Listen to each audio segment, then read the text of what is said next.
The Chancellor's timing was interesting, putting out those comments at the same time as we were seeing these technical papers being published. Did those technical papers, which are designed to help British business deal with the consequences of a no-Brexit, help?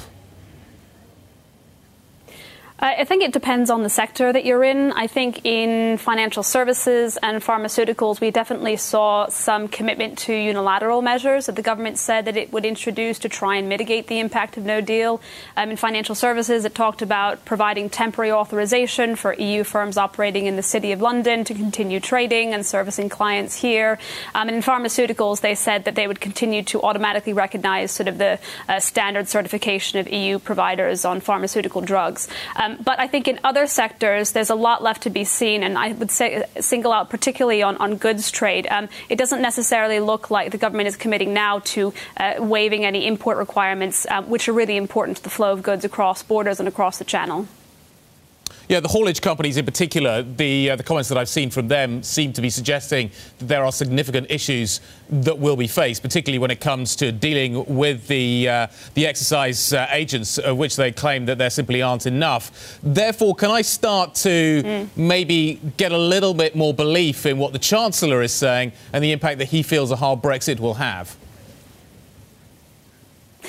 Well, certainly, I think it came out on the same day. It was a letter to the chair of the Treasury Select Committee in the Houses of Parliament here. You know, it becomes very easy to have this discussion about what the forecasting is on GDP. I think, if I'm completely honest, most businesses are going to be looking and focusing a bit more on the technical notices and what the practical information are, rather than sort of having the debate over the extent to which, the GDP itself is going to be impacted. Allie, thrilled to have you with us today, and with the Institute of Directors, maybe a look that doesn't have to do with the 5 biggest companies centered in London. Do you just see a lessening of business in Scotland among mid-sized and small businesses, or can it be business as usual?